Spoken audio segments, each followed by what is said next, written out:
that I can see, so we will move on to next item, please. Which is your general manager's report. Okay. Thank you very much. Members of the board, members of the public, thank you for being here today for our May meeting. We wanted to change it up a little bit and provide a little bit of information and transparency in our general manager's report today. So we did provide a PowerPoint for that. But there are just a couple of highlights that we want to make in terms of some of the items on the consent agenda. The first item is a little background about AB 901. It was passed in 2015. Passed in 2015. It does require facilities to submit tonnage reports directly to Cal Recycle, which is different. Currently, they have to. Thank you. Currently, they report to the county as part of our AB 939 reporting, but that will change with AB 901. It also imposes registration requirements on haulers of certain materials, and so from our standpoint, it's going to realign some of our SWA reporting systems, and it may mean that we have to make some code and/or ordinance changes down the road. We will have stakeholder input as once 901 is the final draft, or sorry, the final language is out later this summer, and hope to have something back to you as early as September with the impacts. I would also note that in your budget discussion today, we are asking for one additional person to be included in the SWA staff. That would probably be a solid waste planner 1 position, and it's because of the amount of the reporting that we see both from 901 and then from upcoming with SB 1383. We've also included in there a preliminary report for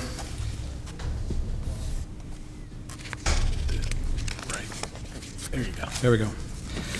Include the preliminary report for you that had a lot of interest at the last board meeting about the illegal dumping analysis, and I found it pretty interesting to go through some of the statistics in terms of what the increases are in illegal dumping, as well as the increase to bulky waste programs for both the city and the county.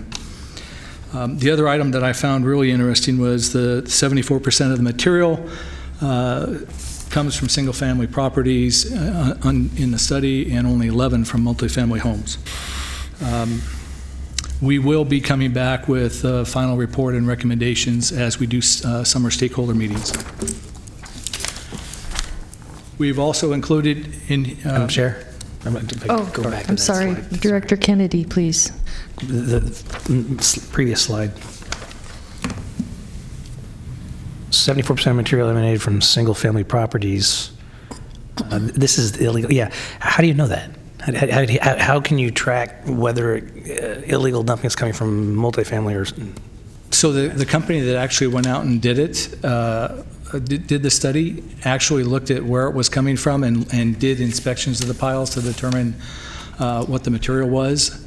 And they had, remember, we hired a firm to look at, that's done this before.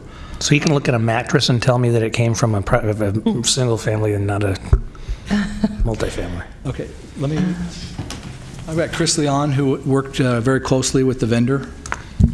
Yes, believe it or not, they have a whole addendum to the final report that's about 30 pages explaining their methodology. They have PhDs that work for Cascadia Consulting, and believe it or not, you can look at a pile and disseminate from it, and I've done some dumpster diving in my time. Oh my goodness. Okay. I'm skeptical. Director Natoli, please. Okay, thanks, Madam Chair. One of the things that I think when you come back, you're doing some analysis of illegal dumping, but going back many years ago when we embarked upon kind of the bulky waste free pickup once a year, and we had a process, and it resulted in some very large pickups and so forth. But over time, we migrated to this call-in, and then we had some delays in that, Doug, as you're well aware, at least on the county side of it, and getting to some of those. And I'm getting people express frustration about waiting. But I know that at the time, we actually built into the rates, at least on the county side of it, and there may be others who recall, but there was a cost built in there for that. And so, but now we get this, it's mentioned here on page 3 of the report that, very few folks, a fraction of those actually take advantage of that in any given year. It used to be that it was available. You sent out flyers, people could put stuff out, they didn't accumulate in their garage. It didn't mean we eliminated illegal dumping. But I guess it's piqued my curiosity, certainly as we looked at this. This isn't the final report. I don't expect any, a lot of back and forth or information today, but I think just the examination of where we've gone, kind of evolved to, and this was going to be great. You could call in and get it. Well, you don't get it right away, and in some of the areas where you have more sparsely populated, you may have to, get grouped, and so you got to wait and for a property owner that's going to be there for a while. But if they're antsy, they're moving out, they want to get rid of the stuff, it may or may not make it to the dump, or they call someone else and it doesn't make it to the dump. So I guess a little deeper analysis, and I don't think it takes a PhD to look at it, but I'd like to know a little more about that, because if my recollection serves me correct, and you can correct me if I am wrong, that at the time we instituted some of those things, going back at least 2, maybe even 3 decades ago, that there was a cost allocation built into that. It was built into the rates. It was justified. It may now far exceed the cost, but we've really stepped that program back quite a bit from what it used to be. And I don't know if only a fraction of folks are actually taking advantage of the annual pickup. Then there is some benefit accruing to the fund as it relates to what was built in, what's kind of the part of the base charge for residential collection service. And yet we're seeing, maybe for some other societal and or other reasons, illegal dumping certainly, increase significantly in some areas, or at least be high in numbers. And so I'd like to have some analysis, I guess my point is, to that, around that, maybe a little bit of background of history, at least on the county side of the ledger, Doug, and again, I don't expect that today, and I just wanted to point that out, because I look at these stats, I found them interesting, but I also think that the utilization for the bulky pickup, as you've stated, has been far less than was contemplated. It may be expensive to provide that, but now we're still grouping that, and there's some delays. Maybe you've corrected some of that more recently. But and even in those areas that are non-franchise, there were some issues this past year where it took a long time to get to some of those. And I know your department worked with our franchise collection parties there to get that corrected, but. I want to have a little more discussion around that, and maybe you can offer something today, so don't leave it totally silent. But I don't expect a big dialogue today, but I would like to have some more information as we go forward. No, that's great. And one of the factors too is where residents would take materials to. And so for the county, they've not raised rates at the transfer station or landfill since 2010. Their rates for car or pickup load are relatively very cheap. But some of the facilities some of the private companies that own transfer stations, their rates are significantly higher, and that's certainly driven more vehicles over to the North Area Transfer Station on Roseville Road. Our car volumes exceed 1,100 cars on a weekend. That's for the ones that get there, right? Yeah, and so if they can get there, and that's kind of the issue, that's a big factor in if somebody doesn't have a car to get there, is it ending up on the street instead? Okay. But we'll be happy to provide that. All right. Again, a little more in-depth understanding of that, nothing else. Okay, thanks. Thanks, Manager. Director Cerna. No, I just wanted to dovetail off of what Director Kennedy had pointed out in terms of the interest in single-family versus multifamily circumstances related to illegal dumping. I just want to be clear that you're not necessarily saying that these figures are relative to rental versus owner, because in some parts of the service area you can have a substantial number of single-family homes which are actually rental units, correct? Correct. If we did break it out by rental versus ownership, do we have any data on that, or any understanding of what the figures tell us, or the percentages? That's a great question. The only one that comes to mind is that 50% of the single-family homes are rentals. I don't know, though, if you can group them. I'd have to go back to the GIS person who created Okay. then say, okay, all the rentals in this neighborhood are rentals, so all I know is that the single family is 50%. It would be interesting to know that, because I think we already kind of anecdotally know that many times, especially towards the end of the month, we're seeing increases in illegal dumping activity when sometimes it's not the tenant, it might be even the landlord that is contributing to the problem by taking personal belongings and literally just setting them on the curb, and that gets taken as illegal dumping. So if there is a way to maybe perform that exercise and come back and let us know, I for one would be interested in understanding a little bit better. And there might be a way with the heat maps where we track the addresses for illegal dumping and tie that maybe back into the assessor's office in terms of how many are single-family homes owned or rented. Sure, thanks. Director Guerra.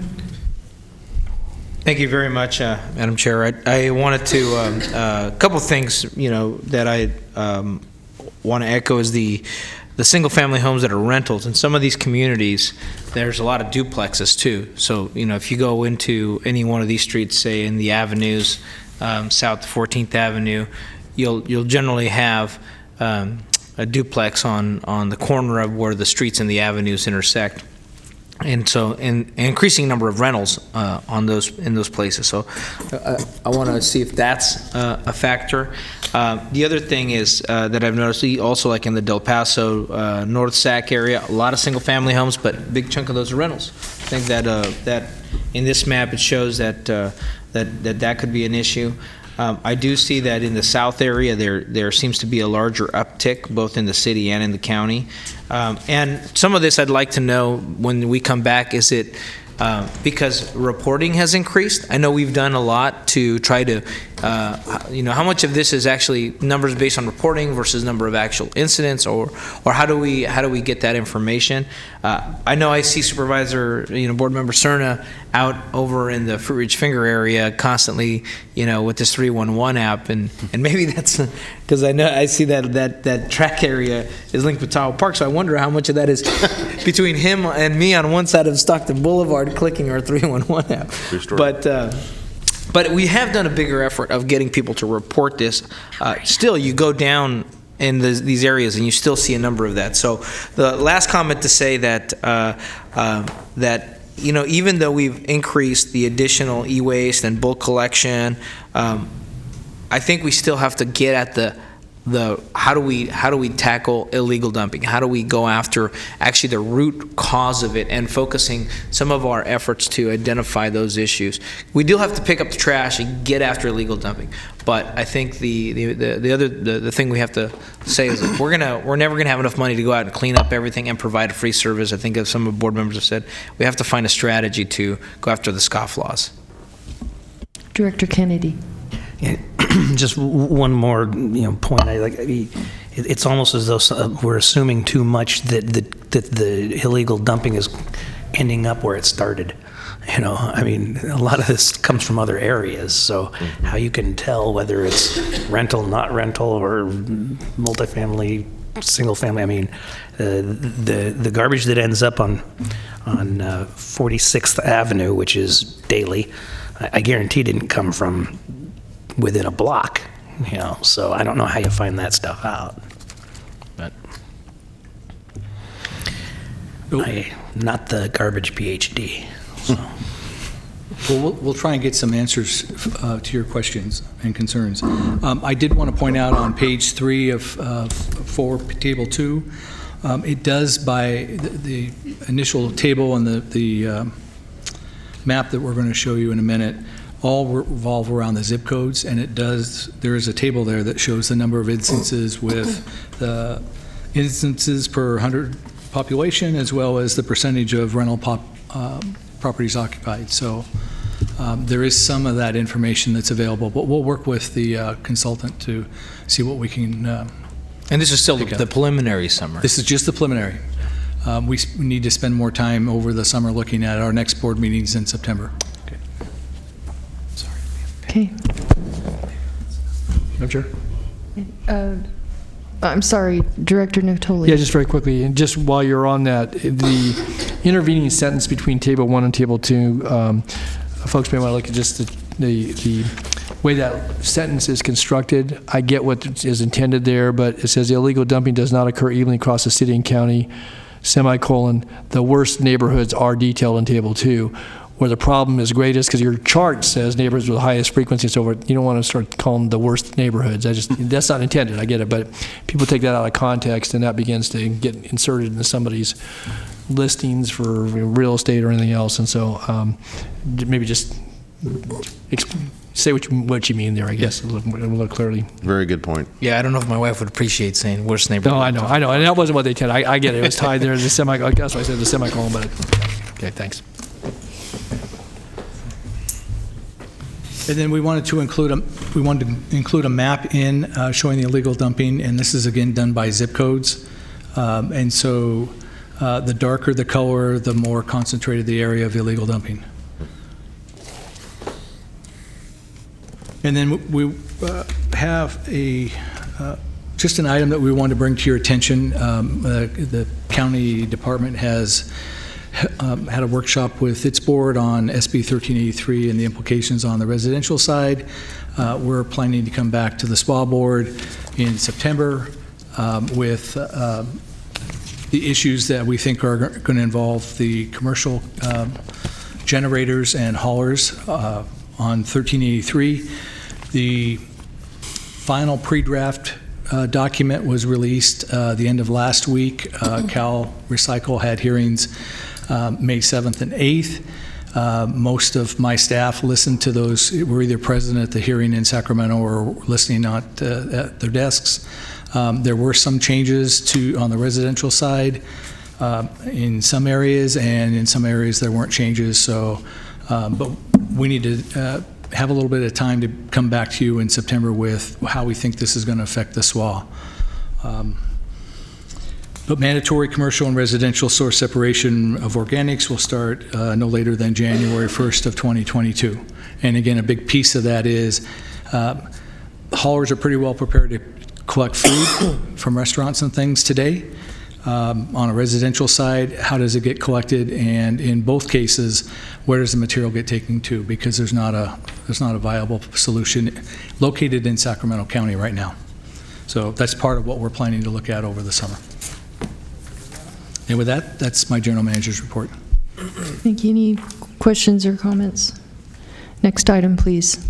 Your next item are your consent items. Items 2 through 5 are in order for approval.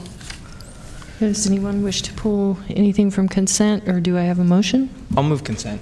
Second. All in favor? Aye. Opposed? Motion carries unanimously. Thank you. Your next item is a workshop to define the SWA missions and goals. Good afternoon. I'm Tim Israel, Senior Civil Engineer for the county and SWA staff. Today, we want to talk about the SWA's mission and what our goals are going to be for next year and possibly for future years also. It's a big time of change in the solid waste industry. There's new regulations. Obviously, Doug just talked about SB 1383, but there's also a whole variety of new regulations out there that are causing change for us. In addition, there's influences from outside. As you know, China is a good example of not taking our recyclables. So there's a lot of change going on, and so as staff, our question to you as a board is, how do you want us to spend our resources? We've got extra money in our budget every year, and there's been interest from certain directors to look into how we should spend that money. And so we want to talk about that today. And so what I'm going to do is talk a little bit about the SWA, the JPA, what it was formed, how it was formed, and then talk about different kinds of missions that we could look at, and then talk about that in a little bit more detail. The SWA was created in me 1 second. 1992. And Director Ashby, did you have a question? Oh, sorry. Excuse me. I did. Admittedly, I'm the newbie on the SWA board, but you said we have extra money in our budget every year, and that's why we're having the workshop, right, to consider what our options would be. And I know that the fiscal year budget is the next item, number 7, but I am just sort of curious, and maybe you're going to answer this in your statement, and if so, then I'll just, you tell me, and we'll move on. But the amount of funding that normally goes to the city and county is reduced this year. It is reduced, yes. Can you tell me the amounts? It looked like it was 1.3 or something like that for the county and a little bit less for the city, right? Yes. So that allocation that comes from SWA goes back to the city or the county. So without that, our general fund budgets will lose that funding, correct? Yes. Okay, so when you say there's extra money in the budget every year, are you counting that money that you normally give back to the city and the county as the extra money? Yes. Okay. So it's money that the SWA board could decide to spend on SWA items, As opposed to sending back to our jurisdictions. opposed to sending back to the general fund. Right, okay. Thank you. I think we're going to discuss this, you're going to be going into all this Yes, further as and you we will finish. talk about that a little bit later in this presentation, and then we can also talk about it on the budget side of things. I thought we got that straight. I think that money's back in our budget.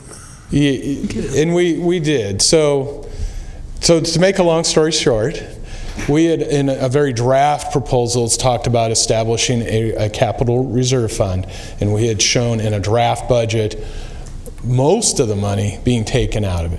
We've added that money back in, and what we're going to suggest is that the fund carryover from this fiscal year be used to establish a reserve fund. Either in all or part of it. But his question was slightly different than that. Is there still a reduction in the There allocation is. to the city and county, which I believe there is? There is. Correct. And that is a result of our proposed additional spending for extra staff, and it's essentially that. Okay. So, SWA background. The boundaries of the JPA are the same as the city and the county.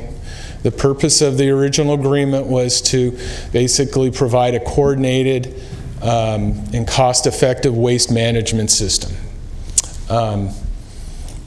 Programs would have included pretty much what this whole range of items that we talk about on a regular basis: recycling, household hazardous waste, and other related facilities and programs. So very broad range of solid waste issues that the SWA can address. We also have the ability to finance projects. So the SWA can go out and get financing to support projects if we decide to do so. Since the late 90s, though, the SWA has primarily focused on commercial solid waste regulation and of the solid waste collection and disposal activities. Currently, the range of services we provide: commercial waste regulation, illegal dumping support, CalRecycle reporting, facility certifications, ordinance compliance and outreach, franchise management, litter and recycling can servicing. So these are the things we do now. Things that we could do. So we put together, our SWATAC group put together, gee, what things could we do? And so this is a list of things that we thought we could do. Not saying we want to do all these, but these are things the SWA could do. Expand 1383 outreach. Enhance our illegal dumping abatement efforts. More multifamily residential outreach inspection. Support food rescue programs. facilitate opiate and sharp take-back programs. Facility or building deconstruction material exchange programs. These are other programs that we could do. Develop and or operate organic transfer station and processing facilities. And this was kind of the original intent of the original JPA agreement, is combined city and county residential collection services. I mean, these are all things we could do. I'm not saying we want to do them, but these are things we could do. Recently, the SWA budgets have grown a lot. So since 2014-15, our budget has increased 440%. We added one staff member in that period of time.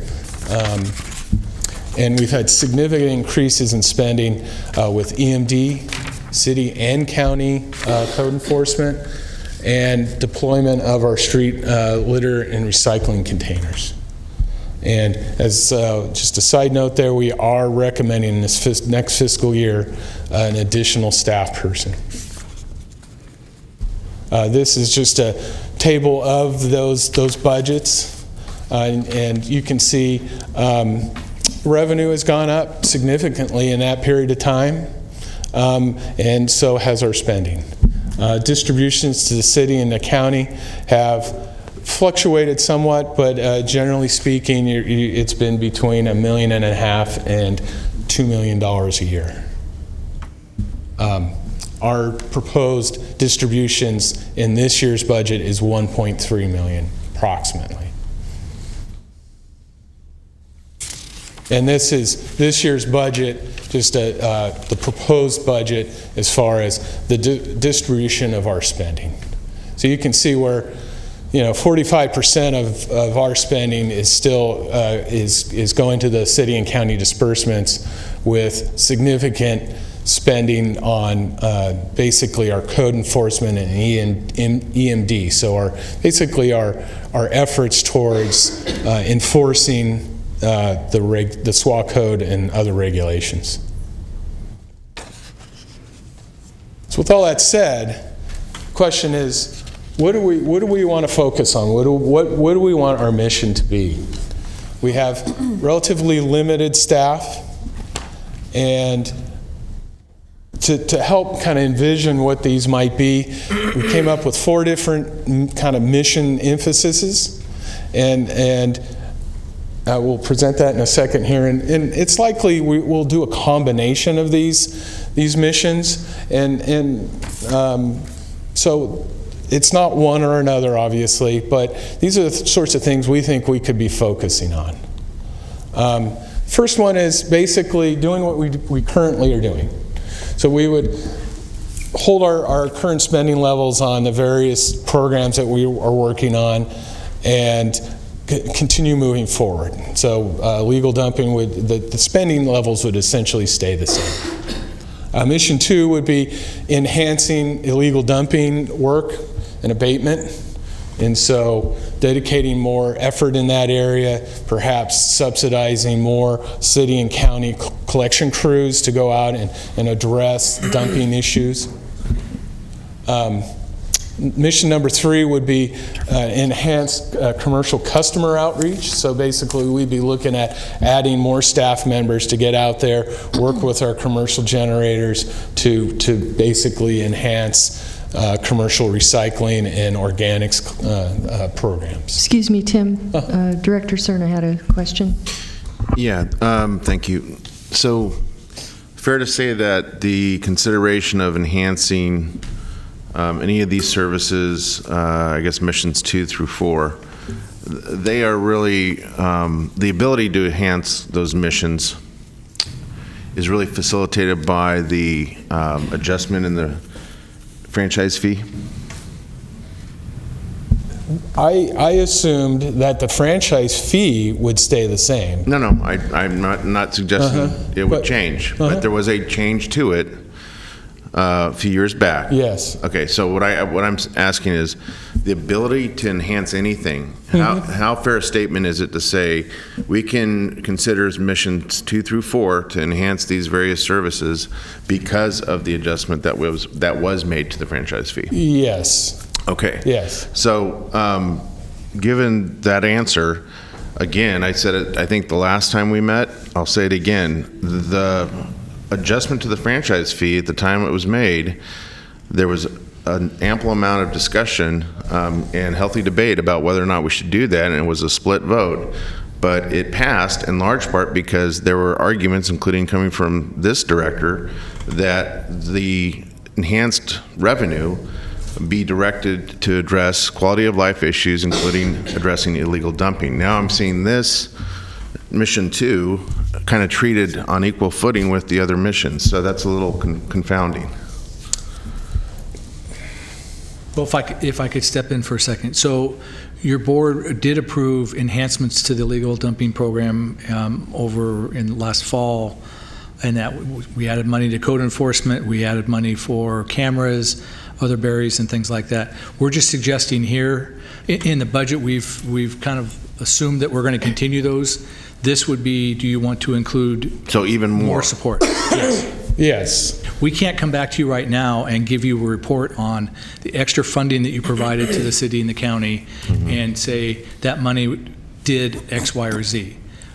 There were delays in getting people hired, delays in ordering the cameras and things. I don't have any information that I can pass along to the board that said that how successful that is. And that's part of what we're trying to capture over the summer would be we added money, we augmented staff, and what was the result of that? Because I think that's really a big piece of, do we want to continue to put money towards those efforts if we're not going to produce results? Maybe there's a better way of doing it. Sure. So let me see if I can simplify what I'm getting at. My interest is in honoring the decision and the way the decision was made, 5 years ago, 6 years ago, whatever it was, in terms of how that revenue stream was going to be treated. I think we have an obligation to stand by the arguments we make to when we make those types of decisions affecting revenue. So as long as I can and others can understand that commitment has been appreciated by staff and has been implemented, I'm okay. I'm not going to freak out too much about this, but if you're also telling me that we don't yet have enough data or firm enough understanding of how effective the application of additional revenue has been to date, I need to know that before I can really kind of entertain what to do next. Does that make sense? It does. Okay. Absolutely. All right. Thanks. But we want to make sure you understand that there is money available if you want to continue in that path. Understood. And enhance Mission 2. Director Guerra. Thank you very much, Madam Chair. I agree with that point there. I mean, I was concerned when I saw this too, that all of a sudden we were diluting the focus on the issue of quality of life problems. And if there's any thing that we saw from your comments where there's been an increase in illegal dumping, that obviously that increase that happened a while back ago needs to continue to focus that. And I for one would again, those franchise fees that are being collected from the haulers, they should go back to why they were put in there, which was to address the illegal dumping piece. And whether it's collection and cleanup or attempts to solve the problem or going after scofflaws who are doing the illegal dumping. And to me, I think that we need to maintain our state requirements and JPA obligations that are mandated by us, but the increase, any increase that we've seen needs, I think, continually to focus on that illegal dumping aspect. Before we go further, I'm just going to let everyone know that Director Guerra asked to speak, but didn't press the button request to speak, so I don't have a button. Oh, you don't have a button? No, the vice chair doesn't get a button. Oh, the vice chair doesn't get a button? Okay, sorry. I just wanted you to know that he was, I was being fair with all of you. And so next is Director Carr. It's weird. You never give her. I didn't know the vice chair didn't get a button. Has the presentation been completed? Are you still No, I presenting? still got a little bit to go here. I'll wait till the presentation. is- Okay. Okay. Director Ashby, are you? I can wait too. Okay. Okay. So, so all missions 2 through 3 hold the spending that we currently are spending our programs at their current levels. So what we're really talking about here is what we're going to increase spending money on. Okay. And this is just a comparison of these types of these missions, but 5 years in the future. So what would these budgets look like in the 5 years from now when we ramp up, add staff, or add spending on operational issues? And so this is just an example of what things might look like. So with that said, these are some goals that we think we should be pointing towards this year. But these are obviously dependent upon your direction. So AB 1826 outreach, this is an ongoing and going to be a much bigger issue for our commercial solid waste generators. At the beginning of this year, it goes to what they're calling Tier 3, which is anybody who generates over 4 cubic yards of solid waste will have to have a dedicated organics collection. And so we want to get out there and help our commercial generators be ready for that. And actually that is part of one of our recommendations, is to add staff in to be able to do that for this year. SWOG code revisions. This upcoming year, AB 901 is going to require us to make some changes to the code. Continued illegal dumping and blight reduction support. We want to basically implement the recommendations that are going to be in this report that we've commissioned, and so we're right in the middle of that process. And then improve tracking and reporting of the effectiveness of these programs. And so, and then finally, we'll be supporting the PBIDs with their cleanup efforts with the pilot program that we approved in our last meeting here. Street litter and recycling can servicing, we want to continue that program, although we do not have expansion of the program beyond what we currently have in our budgets. And then finally, formulating a regional organics processing strategy. So we're going to be generating a lot of organics from both commercial and residential sources. And as Doug mentioned earlier, locally we don't have those facilities to either, one, transfer them, or two, process that material. So in conclusion, we have funding available to expand our programs if we wish. SWA staff and services will be growing in the future. It's just a question of where. And so the question to you is, how do we spend our resources? We put in some recommendations for this year. We recommend maintaining the code enforcement funding at current levels. We recommend we add a staff member to help, in particular, with the 1826 outreach and 901 issues. We have a staff member who is dedicated to that, but has been working mostly on illegal dumping and litter can issues. And then finally, establishing a capital reserve fund that would support future organics facilities if we decide to go down that path. So that is the conclusion Is that of the it. end? Director Carr. Yes, thank you. You had a slide up earlier on the dumping per capita. How do we compare with other cities or counties or jurisdictions? For the illegal dumping? Yes. I could not answer that. Chris, do you have any numbers for us? Off the top. We can get back to you on that. So, I mean, it's critical in determining the mission. You have a lot of hows, how you would do things, services that will be provided, and things like that. But the mission of what we're trying to do has not been established. And I think it's up to this board to do that and to leave it to you to formulate a strategy for doing it. For example, one mission might be that we want our streets free of dumping and litter, and we want to be in the top 25% of cities or counties or JPAs in California at a price that's in the median. That's a mission. Mm-hmm. And then you develop a strategy for getting there. We can say we want our waste disposed of in an environmentally responsible way. And then you come back with a strategy on how you're going to do that, especially if we can put a cost to it, that we want it disposed of in an environmentally responsible way at a cost not to exceed something. And so on with the rest of the things that we're doing with our solid waste. In other words, how do we want the world to be because we exist? Because we're here, how does the world look? Mm-hmm. And that's the mission. And I think it's up to this board to kind of figure that out. I don't expect you to tell us what the mission is.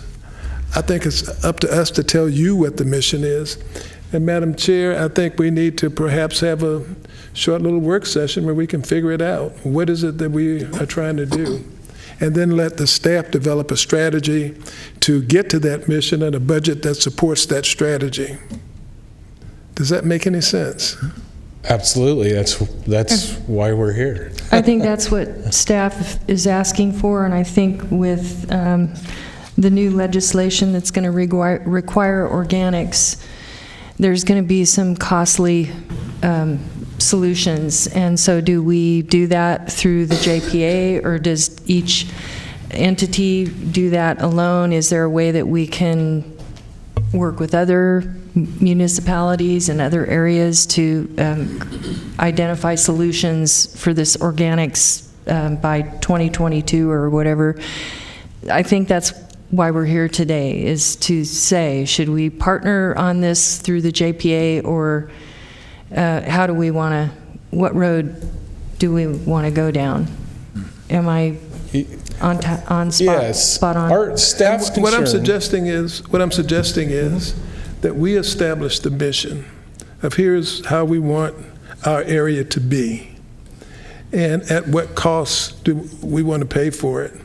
And then let staff develop a strategy for doing that. It could include these things that you're talking about, combining city and county trash collection or whatever. It could include a whole number of these how-to issues. Right. But because I'm not an expert on waste disposal, I'm really not in a position to say the best way. What I'm in a position to say is, here's what we're trying to do. Here's the mission. Here's how the world is going to be different because this organization exists. And then let the staff develop the strategy for getting to it. And I think today what this is about is having that conversation around, should the staff move forward and explore what are the possibilities if, in these different areas, which areas do we want them to focus on? Do we want them to focus on organics and all of them, and then come back and report? Or, I mean, that is part of the discussion today. I hear what you're saying. You're saying you identify the mission and just go after what it looks like. And let them develop the strategy. So, and okay. whether or not we should go after organics is a strategy. Yeah, okay. So let's put that point taken. And did you have any other comments? No, that was it. Okay. To be continued on the discussion. Director Ashby? Thank you. So, bear with me, I'm still trying to kind of get the lay of the land here. And I think some things make a lot more sense to me after hearing Phil talk, because here's where I was at. Why would we raise a franchise fee and then decide later how the difference would be spent? I did not understand that at all coming into right now. But hearing Phil, it sounds to me like this board didn't do that. Sounds to me like this board, which sounds very much like all of them, that they would say, we'll do it, but we want it to go towards illegal dumping, because that makes sense to me. It doesn't make sense to me that the board would agree to raise a fee and then sometime later look at like 3 or 4 different options for how that money may or may not be spent. So that's just confusing to me coming in at the point that I'm coming in at, because I wasn't here for that discussion, but I'm here for the discussion about how to spend the money, and I am sort of perplexed about why there is this money. And I also ask a lot about the function of this board. I understand that it helps us with compliance issues. It makes a lot of sense to me when it included all the other cities before they incorporated, but now that it's down to just the city and the county, I'm sort of confused as to whether or not this is the best route to go, or if it's not. And I can tell you, Phil's comments, for the first time since I've come here, I thought, okay, that makes sense to me. But the rest of the time, I have just thought, what's happening? And I would never grow this entity for the sake of growing it at the cost of my city. My job as I sit here is my city. And coming into today with our next item, where there's a reduction to the city, and hearing a presentation immediately before that stating, we have extra money every year, here's some options on how to spend it. I don't understand that. I don't understand why there would be extra money. I don't understand why you would raise a fee without a set standard, which I think Phil asked and answered, as far as I can tell. And I don't understand why you would reduce allocations to the city or the county. We all have very much hurting budgets every year, and that's just gonna further that problem for us. So as I sit here, just one person coming in at this particular moment in time, I have a hard time seeing a rationale for spending extra money at all. And the one thing that did make sense to me was code enforcement or illegal dumping, until you said to Phil that you actually don't have any data on whether or not that improved the situation. So I don't understand why we would put more money into a program that we're not sure is working yet or is efficient. And I did look at your costing of your code enforcement. It is much higher than the costing of code enforcement for the city and the county. I don't know how many cameras you have countywide. Maybe it's a lot, and that would make a big impact. How many is it? In the last budget augmentation, we allocated $100,000 to both the city and the county for those two entities to buy the cameras they needed. So they're not SWAS cameras, so the city and the county bought the cameras? Right, because it's their staff that are going to use the cameras and locate them and move them. Yeah, it just further perplexes me. Why then wouldn't we just send the money to, why do we prescribe to the city and the county what the best need is for them when the county board doesn't presume, I don't presume that Patrick, Phil, and Sue need my help to determine, and Dawn, to determine what the best need is in the county for funding, whether that's cameras or more people. So I guess just from my standpoint, I'm having a hard time with why we would spend any additional money unless that money is going to help a lot of people, and we don't have any background on how it would help people. So I'm not sure what to do with that. And I certainly don't want to see my city entity get a smaller allocation while this entity is growing without purpose, as far as I can tell. And definitely, I guess we've increased our expenditures by 400%, over 400%. So that's why this is a good discussion. Director Guerra. Yeah, did some of the comments by Board Member Ashby. I mean, I think, well, one, there was a plan and a reason for the increase, and so and that was quality of life issues. But when the fee was increased, business was at a certain point, and right now business is doing well. I mean, so the reason we have more money now is because we have more business activity. And so it wasn't that all of a sudden we increased the fee for the sake of just increasing the fee. It happens that we've actually had more generation because there's actually more trash being generated. So that, again, when the fee was increased, there was still a big problem. I do think that anything, if we're going to solve an issue, it doesn't get solved by us just, hiring a cleanup crew or whatnot. I do think that if we're going to try to tackle and have, particularly in areas of the city where it's joint jurisdictions, city and county, having a staff member that is focused on illegal dumping to coordinate with the cities is helpful. I think our own city staff are working and trying to achieve their goals, but at least having a staff member, and we're not, creating an entirely new bureaucracy here. I do like the recommendation of a staff member that is focused on illegal dumping to make sure that we're actually putting the man hours to solve the problem. So for me, for one, at least on that part, I can support that staff position, and again, making sure that our fees are our reuses of our fees are associated for why they were put in there. Now, to be quite honest, and this is probably maybe unfair to our city, but that's money that wasn't expected. I mean, business got good, revenues came up, and it wasn't revenue that we were expecting on our city side. So, I mean, to be parochial, yeah, it's nice to have a little more in the general fund, but I think we got to focus on also what the purpose of the fee was for. So. And what we're talking about here is how we're going to spend this money as we move forward. And one of the real important, we consider both city and county staff along with SWAT staff, is the issue of how we're going to deal with organics. And the JPA is a partnership already set up between the city and the county to deal with these sorts of issues, especially when it comes down to if we need to build facilities to support it. So it really is a ready-made partnership that is something staff from the city and the county are already talking about teaming on and working on teaming on organics disposal or processing. And so the JPA, really, the SWA, is that partnership formalized already.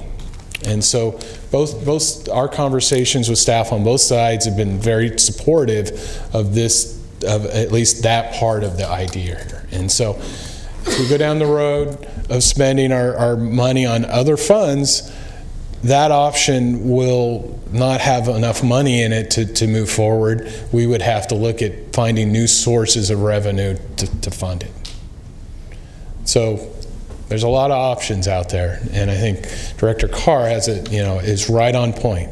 Is what we're looking for is from you guys. How do you want to utilize these resources? And my understanding is that there are other counties and cities that are looking at some potential capital improvements for this organic waste recycling, that we could possibly partner with them or deliver waste to them for a time while we're figuring it out. And it's also my understanding that we don't know what the cost would be until we know what our solution is, whether or not we want to build our own facility for our county or region, or do we want to partner with other counties? And if so, if we did decide to build our own facility, there is that resource of bonding, and that's why you're initiating this reserve fund to ensure that opportunity we can take advantage of if we decide to go down that road after you explore this. This is what I'm understanding. Is that correct? Right. In order to meet the 2022 deadline for the organics collection, we're not going to be able to, there are no entities in California that can build a facility, do all the processing, and get through all the solid waste permitting, CEQA processes and everything else in that time frame. So the immediate issue is, can we find a place that's not very far away that we could transfer the material to? And the county staff has been working with city staff on trying to partner up on the residential collection that probably includes food waste, so we could transfer that material to one of these facilities as we go through the process of determining, one, what that cost is, and then two, does it make sense to try and put that kind of a facility in Sacramento County someplace? But again, if you're looking at a compost facility with all of the air emission equipment, collection systems, et cetera, it's probably a 10-year process, just through the solid waste permitting and that kind of thing. And again, currently under SB 1383, there is no funding coming from the state to do this, so we have to be creative on our side in how to do this. Okay, so do you have more to present? Not on this item. We do have a public speaker on this item, and if no one has any other questions, I can call Evan Edgar forward to the podium. Hello. Hello, Chair and board members. My name is Evan Edgar, 1822 21st Street, downtown Sacramento for 25 years. Thanks for the workshop today. Its mission goals are overdue ever since Green Cycle was suspended 5 years ago. This organic problem needed to be solved. Thanks for mentioning 1383 today, because the fact that it is going to be effective in 2022, the regulations will be adopted in 2019. 50% of all organics by 2020 and 75% of all organics by 2025. I provided numbers to staff. We're talking 360,000 new tons by 2025. Staff has not contested those numbers. Those are real numbers. That's about 3.5 green cycles that we need to do. With regards to the enforcement, there's going to be $10,000 per day fines. Who gets it? The city, the county, SWA? Good question. I support mission number 4, the enhanced organics. The budget number had a $15 million increase on that. That's a price shock. That's a cost, but there's no revenue attached to it. The revenue would come from generator fees from commercial and residents in order to fund that fee increase. SWA had a price shock about 5 years ago when Green Cycle came forth with a qualified bid to compost. It's about 50, 60 bucks a ton, which is a market rate. The landfill's at 25 bucks a ton. At the time, SWA didn't have the leadership in order to fund that increase against other budget concerns. So that was important that Green Cycle has come and gone and took about 7 years to get there. Statewide, we need about 100 facilities, about a $2 to $3 billion increase. In the Bay Area, we're doing this. Yolo County is going to do about a $25 million capital fund for their materials, and Modesto has a facility, City of Modesto, City of Bakersfield. This is being done elsewhere. I'm doing it elsewhere. It can be done, and it doesn't take 10 years. A lot of these cities will be compliant by 2020. This workshop gives about direction. Where do you go today? What about SWA leadership, and do you have stomach for another Green Cycle? Do you want to go through Green Cycle again and try to do that? Or you can abdicate back to the city, should do it in county. What SB 1383 is a short-lived climate pollutant law. It's not AB 939, it's not about recycling, it's about methane reduction. It's about greenhouse gas reductions. It's about climate change. And right now, everyone in the city and the county, you have a climate action plan. You guys have staffing in your planning departments that understand climate change. They understand methane reduction. And I think that the future direction is return to the city and county. It appears that SWA staff here are mostly landfill-centric. They know how to run a landfill. They know how to fill it up. They know how to get revenue filled the landfill that makes methane. I don't think they have the vision in order to look at climate change issues. I do believe that city and county staff has. I believe this mission 4 is mission critical. It's a quality of life and returns back to the city and county when something can get done. Because SWA tried with Green Cycle. I don't think they can do it again with SWA staff in charge. Thank you. Thank you. Mike Lin? Lim? Thank you.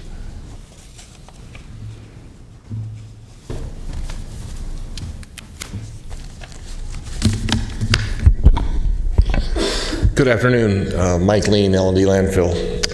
I wanted to speak to what Director Cerna got into and what Director Guerra followed up with, And that's that, and Director Guerra, I think, had got it right on when he talked about the fact that effectively the franchise fee rate was raised because of the drop in volume to keep the revenues at the levels that they had been before. And as Director Cerna said, the commitment was that if in fact it wasn't going to be used for solid waste related things, SWA related things, in fact what would happen would be there would be a reduction in the fee rate back to what it was, because now, if anything, I think volumes are at the same level and probably higher than what they were at the peak back in 5 and 6 and 7 and 8. So I want to reiterate that, and as a Sacramento County resident, investor in Sacramento real estate, both on obviously on the residential side, but also on the commercial industrial side, I'm comfortable with the franchise fees that we're paying being spent as Phil has described, but to get to where they end up going into the general funds, that's not the commitment was made. That's something that I wouldn't be comfortable with as a taxpayer. I would also make one suggestion that it might be helpful in terms of to have staff go back and look at what the dollar volumes were and what the payouts were back in the time period when things were going along well, and go back to where the studies actually went back further and went back to maybe 2005 or 6 and started there and watch the changes. It might be enlightening. Be pleased to answer any questions if there are. Thank you. Questions? Thank you, Mr. Lean. Thanks, Mike. Okay, any further discussion? I think staff is asking us for direction on how we move forward, which of these priorities we focus on. It sounds like we're going to come back with some more discussion, maybe some more information. It doesn't sound like we're prepared, what I heard, to necessarily proceed forward. I think they laid it out, some of the opportunities here and routes we could go, but I think in light of what we've heard, and I think awaiting some other information, maybe we're better served, at least for the present time, to get some more information and let us talk about that. Obviously, we got a budget discussion about, the one out of position, but beyond that, I would just say that we got to, continue to keep this pended and on the front burner, but I'm not prepared to dive that deep into it today, and in light of what some of the information we don't have, and I think the commitments we've made thus far. So, okay. Yeah, I think we should. Yes. Chair, sorry. Yeah, I think we should get some more information in here. I think our previous guiding principles of the current responsibilities and then the addressing the illegal dumping, those need to be, I think, until we get more information back on these other issues. And believe me, I don't take light to the future obligations that the state has put on us and having to plan and prepare for that, because if we don't, we're not going to be able to come up with the amount of money that's required for some of these facilities in 1 year. And what that would do is put us in a position where, do we have to increase the rate again? And I don't know if at that point, we're going to have that serious conversation. So I think getting more of that information would be also helpful. Director Cerna. Thank you. So first of all, I appreciate Mike saying what he did. I agree with him wholeheartedly, and I'm glad we share the same memory about what happened a few years back. And so I'm certainly willing to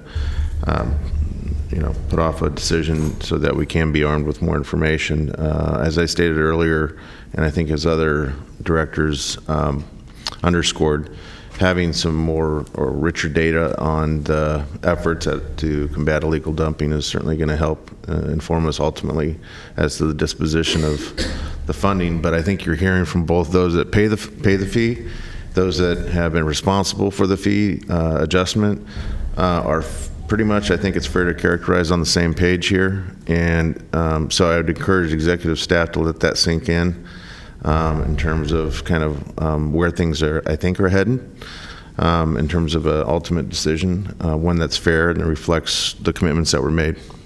Thanks. We heard that. Okay, and Director Carr. Yes, thank you, Chair. There are a number of issues intertwined here. One, the fee, the franchise fee, whether or not we should exist at all is another issue, and what the mission should be and how we should state it. I firmly believe the mission should be stated from the perspective of the community that we serve, how it's going to be different as opposed to a listing of services that are provided. I'll be willing to work with you on developing one that we could bring back to the board. But I also really need to know what ground truth looks like. How do we compare? Are we worse off? Are we better than other areas or jurisdictions? So we'll know the areas that we need to focus on. So that's the type of information that I would like back, and I'd be willing to work with you on drafting a mission statement that's sort of like, here is how the community is better off because we exist. Thank you. Director Ashby. Thank you. So I agree with Councilmember Carr on all his points. I'd be looking forward to getting all of that information back. I think it will help. And then two other pieces. One is when Supervisor Cerna asked you if there was a direct correlation between the increase of the franchise fees and the amount of money that allowed us to do these projects, you said yes. And then Councilmember Guerra came back around and said the franchise fees are higher because businesses are doing better. So when you bring back the information for Councilmember Carr and the rest of the group, maybe you could explain to us why there's additional money. Is it because you raised the fee, or is it because business is better? I suspect it's a little bit of both. And if it is, I'd love to know the breakout of that and be able to see it for myself and not just hear it from anecdotally from people from the dais or the audience, either one. But something, I think all of the issues that I'm hearing here, we're struggling around like empirical data. Like, you didn't have a study on whether or not the code enforcement piece was working, but I assume you're working on that. So maybe bringing that back will be helpful to making that decision. I'd also like to add this notion that I need to understand how, when this board makes a decision, it impacts the city and the county. So, for example, when each of those things, you did have that diagram up that showed how much the franchise fee would be reduced, or the allocation, I'm sorry, would be reduced to the city and the county based on which of the 4 subject areas we chose for our mission, right? Yes. I would love for you to talk to city staff and county, I would assume as well, to make sure that our administration, our professional staff understand how the decision made at this board affects our budgets on the other boards. That would make it easier to make a decision as well, because obviously we all want to address illegal dumping. So the vote in front of us, would you like to address illegal dumping or not address illegal dumping, is an easy vote. But when you pair that up with, do you want to reduce your city budget by, X number over a certain amount of years? I think that's important. When you have grown this expense budget 440% in 3 years, and the projection is to continue growing, that means a continued reduction to the city and the county, which eventually will have a much bigger impact. So we need to understand that when we're making the decisions on this board as well. So I think that needs to be more clearly illustrated. And then my last question is, as we move to this next item, I see that there's the 1 FTE in there. Is that reflective of the mission that is being discussed today? Or should the budget be put off until the mission comes back and is approved by this board? I am unclear on how those two things correlate, because I have never seen the budget as an item immediately following the mission and goals statement. Okay, I will cover that. Okay.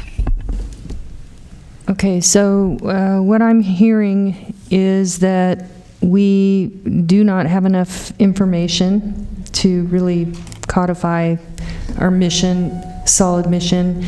And directors would like to receive more information on what those options on each of those what it would look like, what the numbers would look like, and a report back. I know we're not meeting until September, and we're about ready to lose Director Natoli, but I think we'll still have They still got a and Gira?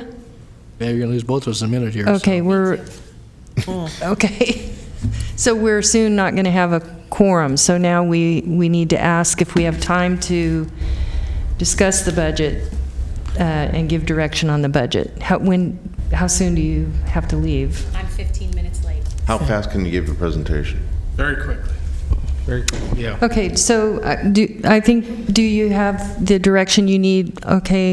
Quality of life is number one on the list. Yes. And we'll go from there. Okay, great, thank you. And so let's move on to next item, please. Your next item is adoption of fiscal year 2018-2019 proposed budget. So for our budget, basically what we're proposing is to keep our program spending relatively the same on most of our programs. We are slightly adjusting the revenue distribution to the city and the county. Slight changes there. No change, obviously, in the franchise fee rate. And we are proposing to add one FTE for illegal dumping support. And so that money is reflected in this budget. The budget scenarios that were presented in item 6 assumed a base of this budget. So, Say that one more. so it basically is based as a baseline and looked forward, basically, with changes. So attachment C, so attachment C then, you describe enhanced activities, some of them compliance. Attachment C basically gives you a very detailed description of what each of these line items entail. So what we did, instead of putting that detail, we haven't provided this level of detail to you. No, this is in good, the this is future. helpful. This is helpful. So this, if you want to take the time and go in and look at these for this proposed budget, so this isn't the final budget, this gives you a much more detailed description of what each of these line items entail and the work that's done in them. Madam Chair, just a Yes. quick question, and I know we're all on our time constraints here. So on page 4 of 6 under L2, again, it talks about that the Department of Environmental Management, I know that Marie Wooden is in the audience, but I didn't want to get a lot of detail, but they're having to increase the number of inspections at businesses from basically 1,200 to 8,000 Yes. in 1 year? Yeah, so this is the tier 3 for AB or for 1826. So basically, this is that jump to where most of our businesses are going to be drawn into having this organic disposal services as a requirement if you're over 4 yards a week of solid waste. So how did the budget go down, though? So last year it was $770,000 for the budget adjusted, and now it's $540 this year, and they're going to do 60 or 5,800 more inspections? Etienne can give us Very quickly, I some don't know. information. I'm just curious, is that you sound like we're getting a better deal? Very quickly. Last year, the allocations to both county code enforcement and county AMD were one line item. This year, we split them into 2. That wasn't explained in your budget diagram here, Okay. so it was, okay. That's all. Okay, Director Ashby. So, obviously, I didn't walk out, so you can still have your vote, but I am going to vote no because I am not going to vote for a budget that grows your base until the other parameters are addressed. In other words, I'm not a no into perpetuity, but I think the questions that Supervisor Cerna in particular asked, I need answers to those before I would agree to give you more money for more staff for code enforcement. So I'm going to vote no on this budget, but I stayed in the room so you could take your vote. I assume so there you go. Director Guerra.